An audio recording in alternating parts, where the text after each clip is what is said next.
Ok. Bueno, nos quedamos en el derrame pericárdico. Mm. Bueno, el que haya inflamación del pericardio, sin importar la etiología, esto va a ser capaz de condicionar a la acumulación de líquido en la cavidad pericárdica. Los síntomas que pueden aparecer secundarios a un derrame pericárdico van a depender de la cantidad de líquido acumulado en el saco pericárdico y la velocidad en que se vaya a acumular el líquido. Si el derrame pericárdico es escaso, no va a producir síntomas. Si el líquido pericárdico se acumula lentamente, el saco pericárdico puede albergar gran cantidad de derrame antes de que produzca un taponamiento cardíaco. La acumulación rápida del líquido pericárdico también puede causar un taponamiento cardíaco agudo y la muerte casi inmediata, aunque la cantidad del derrame no sea muy grande.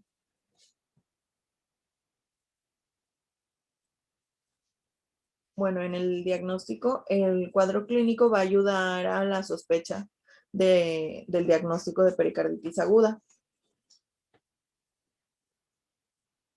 El electrocardiograma va a mostrar cambios muy característicos en la mayoría de los casos, que van a ser la elevación del segmento ST en bandera, o sea que va a estar cóncavo hacia arriba en casi todas las derivaciones, y parece que estos cambios son porque se genera una corriente de lesión subpericárdica que es producida por la inflamación del epicardio. Esa alteración se puede confundir con los cambios producidos por un infarto del miocardio en evolución. ¿Cuál es la diferencia? Los cambios que se generen. A ver todos en pantalla. ¿Se acuerdan que ayer les dije que el principal diagnóstico diferencial era con un infarto? Sí. Y que era lo que más nos preocupaba. Porque los síntomas y la imagen electrocardiográfica ambos se parecen. ¿De acuerdo? Entonces, ¿cómo le haces para diferenciar un electrocardiograma del otro?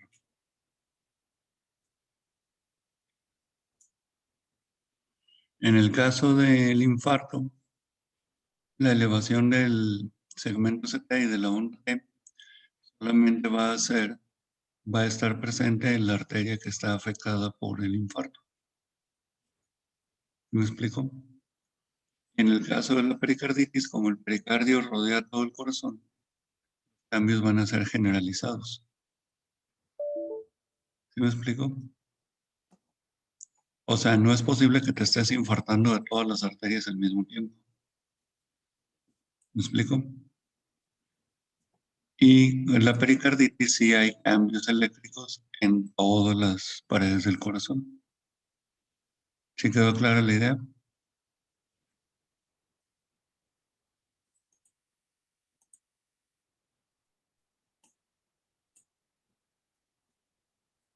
Sí. A ver, ¿quedó claro este concepto? Sí. Sí. Dale, pues.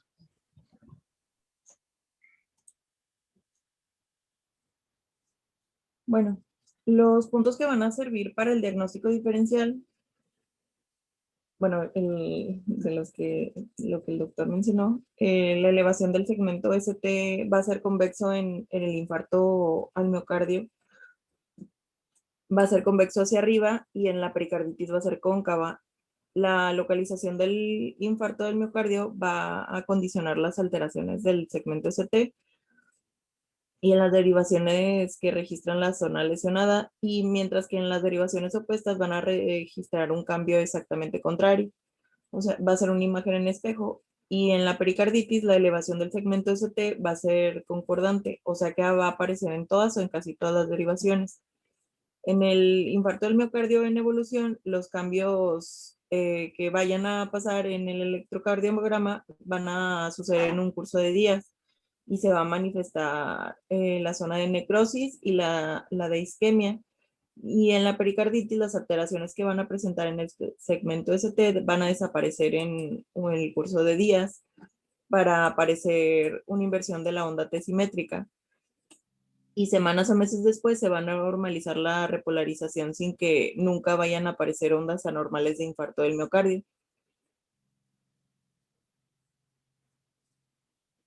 En la radiografía de tórax, esta va a ser una orientación muy útil para la sospecha del derrame pericárdico porque va a mostrar cardiomegalia global con pérdida de los bordes normales del corazón.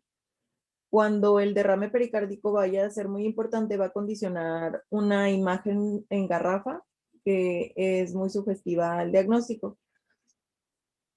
Aunque la radiografía únicamente va a mostrar el crecimiento de la silueta radiológica del corazón, pero pues no se puede en sí asegurar que la cardiomegalia sea debida a un derrame pericárdico o a la dilatación de las cavidades cardíacas. La miocardiopatía dilatada, la insuficiencia aórtica y la enfermedad mitrocúspida en fases muy avanzadas y también la enfermedad de Epstein son enfermedades que pueden causar cardiomegalias que no es muy infrecuente que puedan simular un derrame pericárdico.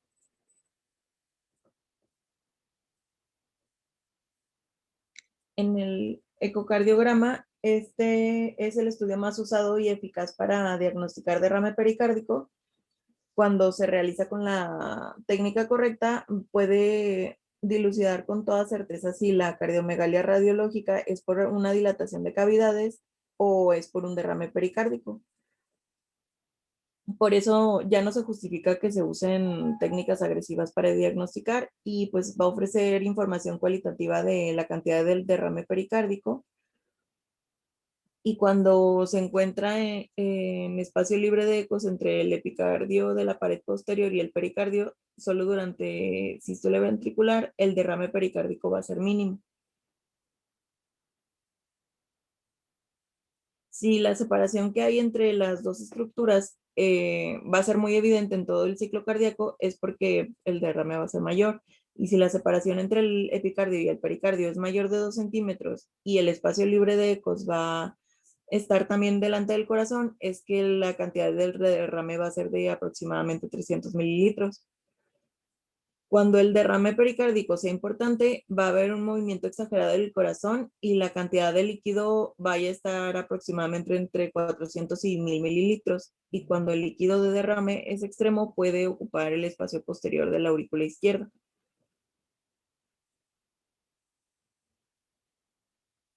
Si también se observa distorsión de la imagen ecocardiográfica de las estructuras intracavitarias, se debe de sospechar que el derrame pericárdico está condicionando un taponamiento cardíaco.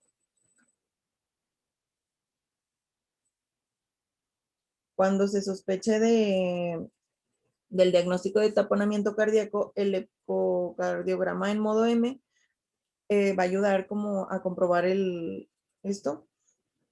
Se debe de registrar el ecocardiograma al mismo tiempo que el paciente haga las respiraciones profundas.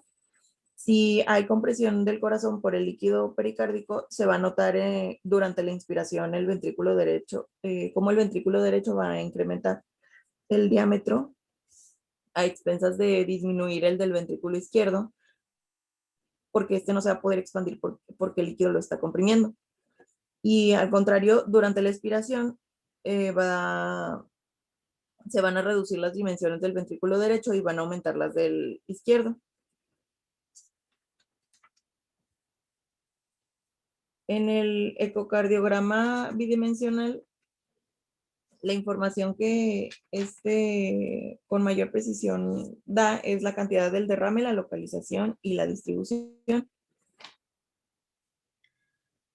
Aquí también ves si están comprimidas las cavidades cardíacas o no. Dale. Bueno, el diagnóstico del taponamiento cardíaco, van a haber dos signos útiles, que es el del colapso diastólico del ventrículo derecho. Este signo se va a observar especialmente en la cámara de salida del ventrículo derecho, porque la pared anterior se va a desplazar hacia atrás en la protodiástole. Y también en ocasiones el colapso diastólico del ventrículo derecho va a ser total. Magnifica un poco la figura 12.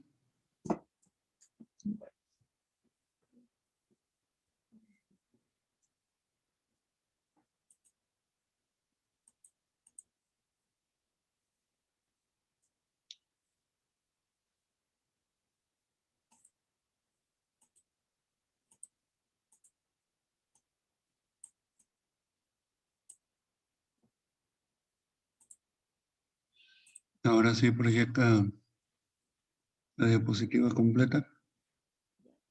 ¿Sí se ve? ¿Se fijan ahí donde dice VD arriba en la figura A? Sí.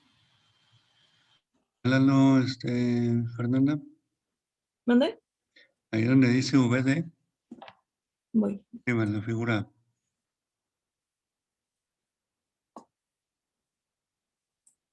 Arriba, arriba, arriba. Bueno, ahí está abajo. ¿Y la de arriba? Voy, es que no me deja arriba. Bueno, ¿sí la ven? ¿Se fijan el triángulo que se forma ahí donde dice VD? Que es ventrículo derecho. Es un triángulo que mide varios centímetros, ¿no? Y luego abajo donde la señaló Fernanda, ¿se fijan cómo está colapsado el VD, el ventrículo derecho? Ese es el colapso ventricular al que se refiere cuando hay tamponamiento. ¿Sí, sí queda clara la idea?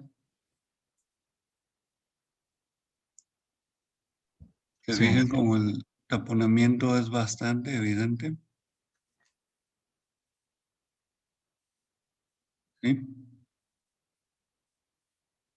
El colapso es muy evidente del ventrículo derecho.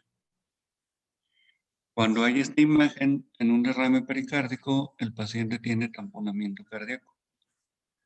Ese ventrículo derecho casi no recibe sangre, entonces eso hace que baje el gasto cardíaco y el paciente se hipotense de manera considerable.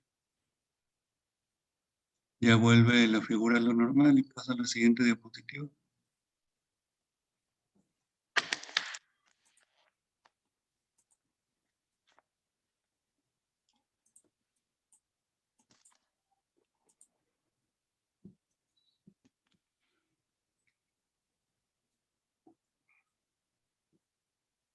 Bueno, el colapso sistólico de la pared auricular derecha va a tener el mismo significado y es importante, pues, estar consciente de que el ecocardiograma puede dar falsos diagnósticos de derrame pericárdico.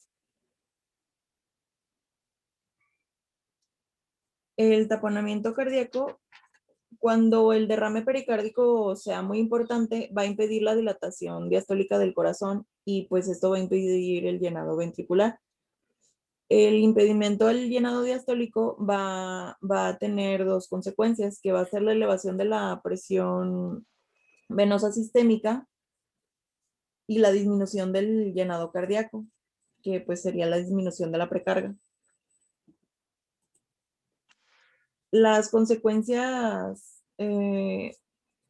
de clínicas de estas alteraciones hemodinámicas van a ser la grave hipertensión venosa sistémica, la hipotensión arterial, la reacción adrenérgica. La grave hipertensión venosa sistémica va a tener urgencia yugular, plétora de las venas de la cara, va a tener una importante elevación de la presión venosa central y congestión pasiva del hígado. En la hipotensión arterial va a haber un colapso circulatorio y la omnibulación mental. Y la reacción adrenérgica pues va a tener taquicardia, diaforesis, piloerección, palidez y oliguria.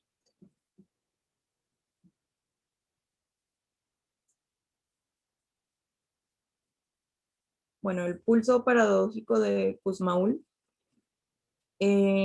Normalmente en la inspiración aumenta el retorno venoso a las cavidades derechas y disminuye a cavidades izquierdas. Y esto hace que en condiciones fisiológicas se vea una discreta disminución del gasto cardíaco y también pues de la presión arterial durante la inspiración. Debe de ser menor, generalmente menor de 8 milímetros de mercurio. Cuando en el derrame pericárdico, debido a su gran cantidad o a la rapidez de acumulación, comprime el ventrículo derecho, el retorno venoso sistémico al corazón va a disminuir de una manera muy importante. Durante la inspiración se va a forzar la entrada de sangre al ventrículo derecho por el efecto de succión de la presión negativa del tórax. y el incremento de tamaño del ventrículo derecho se va a hacer a expensas de desplazar el septum interventricular hacia el ventrículo izquierdo, que no puede aumentar su tamaño porque pues está comprimido por el líquido del derrame.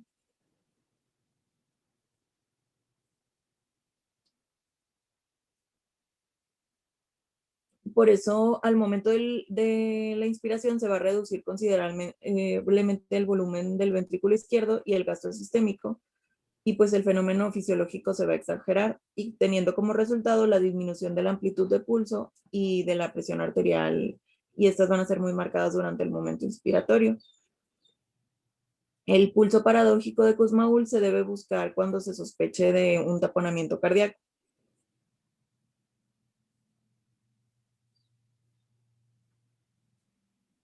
Se deben de tomar en cuenta que cuando el estado del taponamiento cardíaco sea muy grave, el pulso arterial puede ser filiforme o no se puede palpar, y este signo va a ser difícilmente encontrado en estos casos. Las causas más frecuentes del taponamiento cardíaco van a ser traumatismo torácico, también a consecuencia de una cirugía cardíaca, por hemodiálisis crónica, por el uso de anticoagulantes, por la pericarditis purulenta o amibiana, por ruptura cardíaca o de un aneurisma aórtico, por padecimientos malignos primarios o metastásicos, o por heridas del corazón por proyectiles de arma de fuego. El diagnóstico, en base al cuadro clínico, el diagnóstico del taponamiento cardíaco pues va a ser clínico, por lo que se debe de ser cuidadoso mientras se hace el estudio y la exploración, porque pues esto va a orientar definitivamente el diagnóstico. La radiografía simple de tórax va a ser muy útil para encontrar la cardiomegalia con la imagen en garrafa, que pues, como ya les había mencionado, es una imagen valiosa. Y todavía es más si se cuenta con las radiografías previas que pues permitan ver la evolución del crecimiento de la silueta cardíaca. El electrocardiograma va a ayudar a orientar el diagnóstico cuando muestre la alternancia eléctrica, que pues este es un cambio característico del taponamiento. Y el Eso, electrocardiograma va a ser el estudio más sensible y exacto para confirmar el diagnóstico de taponamiento cardíaco. la previa, Porque la del electro. ¿Sí le entienden a esa imagen? La alternancia eléctrica. Fíjense bien, cuando tenemos tenemos el corazón, imagínense que este es el tórax, ¿sí? Y este es el corazón. Y va a estar a una distancia constante de la pared torácica, ¿sí? Entonces, acá arriba están los chupones del electrocardiograma y la magnitud de la corriente eléctrica va a ser la misma porque te mantienes a una misma distancia. ¿Sí quedó claro? Bueno, ¿qué pasa si tu corazón está metido en una gran cantidad de derrame? Pues el corazón se separa, ¿sí? Y esa separación hace que los complejos, en lugar de ser grandes, sean más pequeñitos. Los complejos electrocardiográficos, el QRS. ¿Sí? ¿Sí queda claro? ¿Hasta ahí vamos bien? Entonces, ¿qué pasa con el electrocardiograma? Depende del ciclo cardíaco, el corazón se va a estar moviendo, acercándose y alejándose de la pared torácica. ¿De acuerdo? Entonces, cuando se acerca y se aleja, es cuando ustedes van a ver complejos grandes y complejos pequeños en un mismo electrocardiograma. Entre más se acerca, más grande es el QRS. Entre más se aleja, más pequeño es el QRS. ¿Sí queda claro? sí, ¿Sí quedó claro el concepto de alternancia eléctrica? sí, ¿Sí? sí. Les digo el concepto de alternancia eléctrica y de radiografía de tórax porque son los elementos que van a tener más fácil para el diagnóstico. Es difícil que en un área de urgencias haya un ecocardiograma disponible. ¿Sí me explico? va a estar disponible son rayos X y electrocardiograma. Bueno, y ustedes, ¿verdad? Su cabecita llena de información. ¿Sí quedó? Ok, dale. Bueno, el ecocardiograma, pues, como ya dije, va a ser el más sensible y exacto para confirmar el diagnóstico de taponamiento cardíaco, más cuando se sospecha en base al cuadro clínico, lo que lo hace el método de elección. Y pues este es el estudio obligado si hay sospecha clínica de taponamiento cardíaco, porque pues la aplicación inmediata de las medidas terapéuticas adecuadas va a salvar la vida del paciente. El registro del flujo transmitral con técnica de Doppler pulsado también va a ayudar al diagnóstico. Cuando exista taponamiento cardíaco, la velocidad y la amplitud del histograma del flujo mitral se van a reducir drásticamente al inicio de la inspiración y al contrario, la velocidad y la amplitud se van a incrementar al inicio de la expiración. Todo esto se va a deber al proceso de interdependencia ventricular. En la punción pericárdica, las indicaciones, la punción pericárdica va a ser un procedimiento pues, útil en dos condiciones, para fines diagnósticos y para fines terapéuticos. En fines diagnósticos, el aspecto macroscópico del líquido pericárdico va a orientar al diagnóstico. Que sea transparente, purulento, achocolatado o pues hemorrágico. En el análisis microscópico y cultivo de líquido van a confirmar la naturaleza bacteriana, amibiana o neoplástica del derrame. Para fines terapéuticos, la evacuación de un derrame pericárdico pues, es una medida de urgencia y pues, salvadora en taponamiento cardíaco. Va a ayudar a la evolución de la pericarditis bacteriana o amibiana y pues se prefiere dejar un drenaje continuo de la cavidad pericárdica por medio de la realización de una ventana pericárdica, esto en quirófano, en donde además se podrá tomar cultivo y biopsia del pericardio. El taponamiento cardíaco se puede resolver aproximadamente en el 60% de los casos con tan solo la punción pericárdica. El resto de los pacientes van a requerir tratamiento quirúrgico, ya sea porque pues, no hubo mejoría en el cuadro clínico o porque hubo recidiva. El drenaje quirúrgico se requiere con mayor frecuencia en taponamiento cardíaco por causas traumáticas y en el 95% de los casos se puede extraer el líquido pericárdico cuando la punción se realice con una guía cardiográfica. La técnica, la mejor vía de acceso es la subsifoidea. El médico tiene que pues estar vestido con todos los implementos para realizar el procedimiento quirúrgico estéril.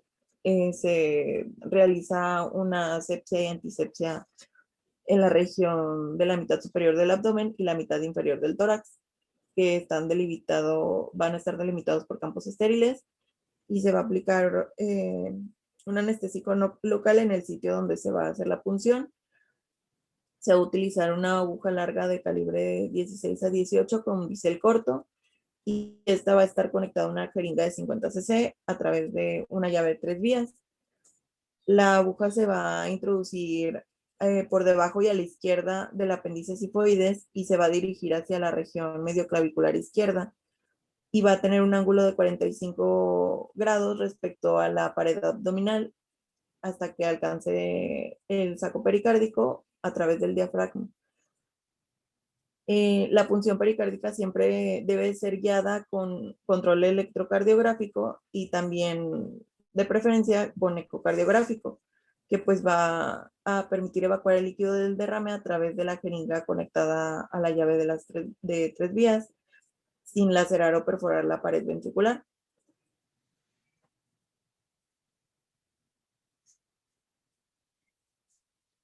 Bueno, los riesgos, aunque sea un procedimiento pues técnicamente sencillo, las complicaciones que puede dar son graves, Por lo tanto, este procedimiento se debe ser llevado a cabo por un experto y pues en un quirófano. Los peligros potenciales de la punción pericárdica van a ser una reacción vagal, una laceración de una arteria coronaria, fibrilación ventricular. Las complicaciones aparecen aproximadamente en el 5 de los casos y pues por eso se debe de considerar la punción pericárdica como un procedimiento mayor y pues se debe de indicar y realizar con todas las precauciones necesarias. En el pronóstico, la pericarditis viral, la posinfarto, el síndrome postpericardiotomía y la pericarditis reumática generalmente tienen un buen pronóstico. Rara vez se van a complicar con taponamiento cardíaco y pues no van a dejar secuelas. La pericarditis viral puede llegar a tener recaídas en semanas o meses después de que haya desaparecido el primer brote y pues se pueden acompañar de miocarditis, que sería miopericarditis. Las pericarditis infecciosas y parasitarias, estas sí van a ser muy graves y porque evolucionan rápidamente hacia taponamiento cardíaco y pues si no se drena pueden culminar con la muerte. Y pues no es raro que dejen constricción pericárdica después de que se haya terminado la fase aguda. El taponamiento por ruptura cardíaca o de un aneurisma aórtico es fatal en la mayoría de los casos, aun cuando hay informes aislados de pacientes que han sido salvados mediante oportunas intervenciones quirúrgicas de urgencia. El pronóstico de las pericarditis neoplásicas en general va a ser malo porque pues muestra una evolución desfavorable a corto plazo, aunque haya tratamiento quimioterápico.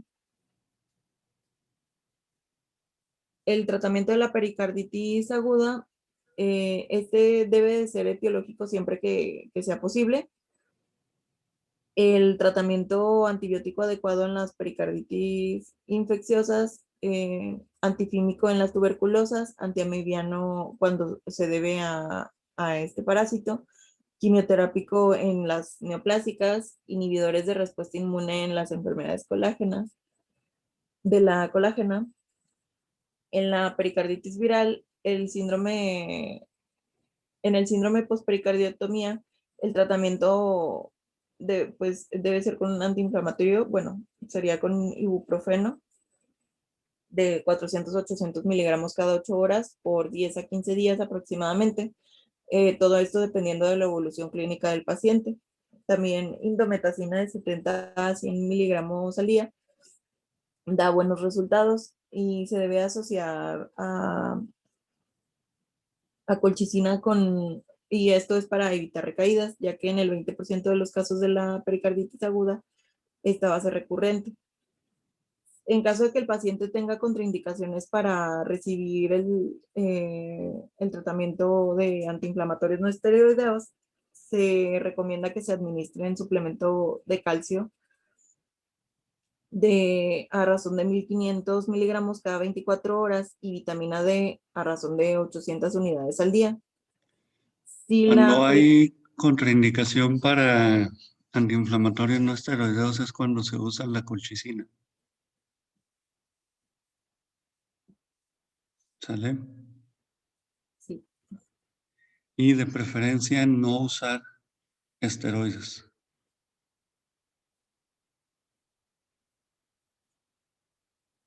¿Sale? Sí. Ok, dale.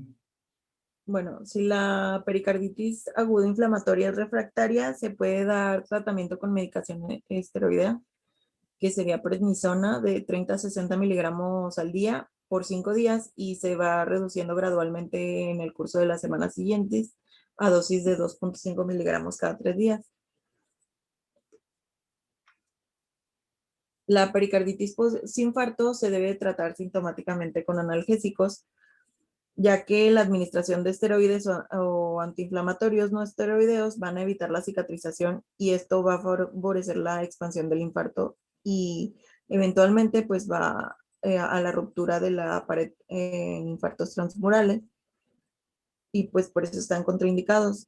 Y al contrario, en la pericarditis urémica, inicialmente se va a extraer el líquido pericárdico mediante una punción, si hay recidiva, y puede haber una segunda punción. Además de la segunda punción, se pueden administrar antiinflamatorios no esteroideos o corticosteroides.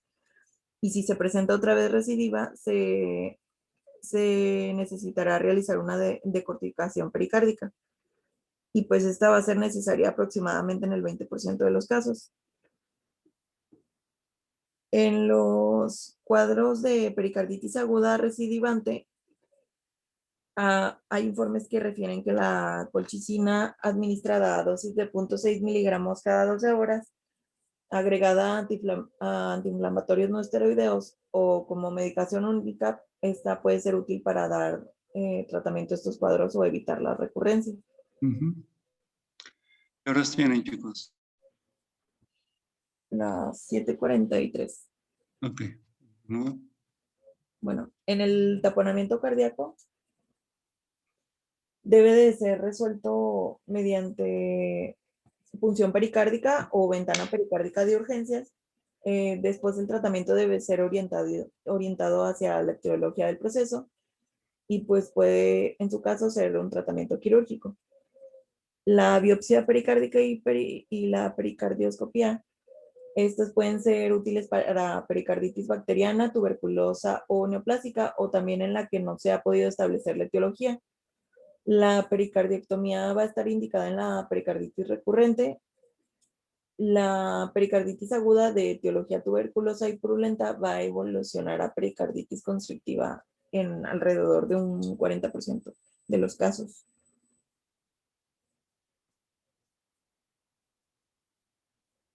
En pericarditis constrictiva, el engrosamiento, la fibrosis y la calcificación del pericardio puede llegar a interferir con el funcionamiento normal del corazón y pues van a constituir una enfermedad de evolución crónica.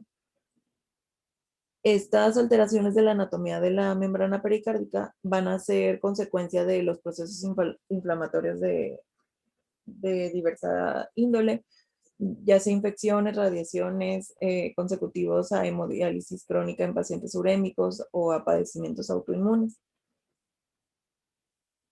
En países subdesarrollados, la causa más frecuente de pericarditis constrictiva es tuberculosis, y en los desarrollados va a ocupar solamente el 15% de los casos, pero en la mayoría de los casos va a ser de origen desconocido, y en un 30% va a ser consecutivo a radiación por tratamiento de padecimientos malignos. En la fisiología, las alteraciones alteraciones hemodinámicas, el pericardio engrosado, fibroso y también frecuentemente calcificado van a constituir una coraza que va a aprisionar al corazón, y pues esto va a impedir que haya distensión diastólica. La constricción que el pericardio impone al corazón va a constituir un impedimento al llenado diastólico de ambos ventrículos, y esto se va a traducir por la elevación de la presión del llenado. El impedimento del llenado ventricular derecho va a tener dos consecuencias. Va a constituir un obstáculo para el retorno venoso del cuerpo, y esto va a condicionar la elevación de la presión venosa sistémica, y también la falta de distensión diastólica va a evitar que el ventrículo derecho genere más presión sistólica o aumente su gasto. Y esto va a explicar la ausencia de la hipertensión pulmonar en la pericarditis constrictiva. El impedimento del llenado diastólico del ventrículo izquierdo va a tener como consecuencias la hipertensión telediastólica ventricular, que esta puede llegar a ser la causa de la hipertensión venocapilar pulmonar, y también la disminución del volumen diastólico va a condicionar la disminución del gasto cardíaco, y esto va a producir la caída de la presión arterial. En las alteraciones de la función auricular, pues generalmente el proceso inflamatorio y cicatrizal no va a afectar al pericardio auricular. La mayoría de las veces va a quedar indemne y pues no hay constricción en las aurículas. pero estas cavidades son las que soportan la sobrecarga hemodinámica del impedimento al llenado diastólico ventricular. Y pues esto es importante para entender los cambios electrocardiográficos del crecimiento auricular, que pues van a ser comunes en los pacientes con pericarditis constrictiva, o también la aparición de la fibrilación auricular, que pues también va a ser frecuente. En las alteraciones de la función ventricular, en los casos de la pericarditis constrictiva, el corazón va a estar incapacitado para poder aumentar su volumen diastólico, todo esto debido a la constricción, y pues por lo tanto va a estar impedido para utilizar el mecanismo de Starling, aunque la contractilidad intrínseca sea normal. Por eso no se puede catalogar esta alteración de la función ventricular como insuficiente, sino como inadecuada. Y la constricción crónica del corazón puede llegar a condicionar la atrofia de las fibras miocárdicas, y esto se ha demostrado en estos enfermos mediante la microscopía electrónica.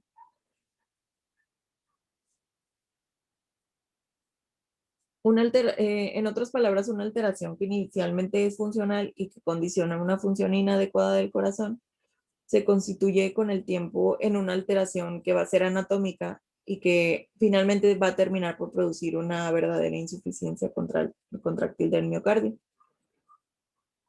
Es lo que puede explicar la mala evolución posoperatoria de algunos enfermos después de una pericardiectomía que pues técnicamente fue satisfactoria. La persistencia de hipertensión venosa sistémica, hipotensión arterial y cardiomegalia van a ser signos de mala función contráctil del miocardio atrófico y no de una decorticación pericárdica inadecuada. Hay ocasiones en que el daño miocárdico se debió a una miocarditis concomitante a la inflamación pericárdica, y en la fase crónica se va a traducir en fibrosis miocárdica y falla contráctil. En el cuadro clínico, los síntomas en la hipertensión venosa sistémica, cuando la presión diastólica del ventrículo derecho se eleve entre 10 y 15 milímetros, van a aparecer manifestaciones características de la pericarditis constrictiva, y estas van a ser producidas debido a la hipertensión venosa sistémica, como edema en miembros inferiores, ascitis recidivante, dolor en hipocondrio derecho, de esfuerzo debido a la hepatomegalia congestiva, y que va a aparecer en el 70% de los casos. En síntomas de hipertensión venocapilar,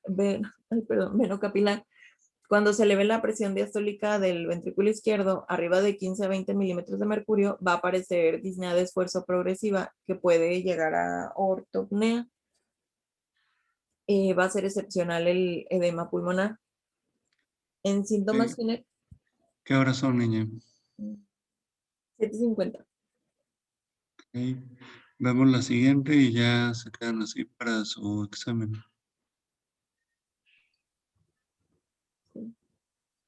Hasta aquí nada más venía el examen. No. Que vemos la diapositiva siguiente y ya terminamos para que se puedan ir a su examen. Y en la tarde continuamos viendo la clase. Está bien. Bueno, ¿Vale? como síntomas generales,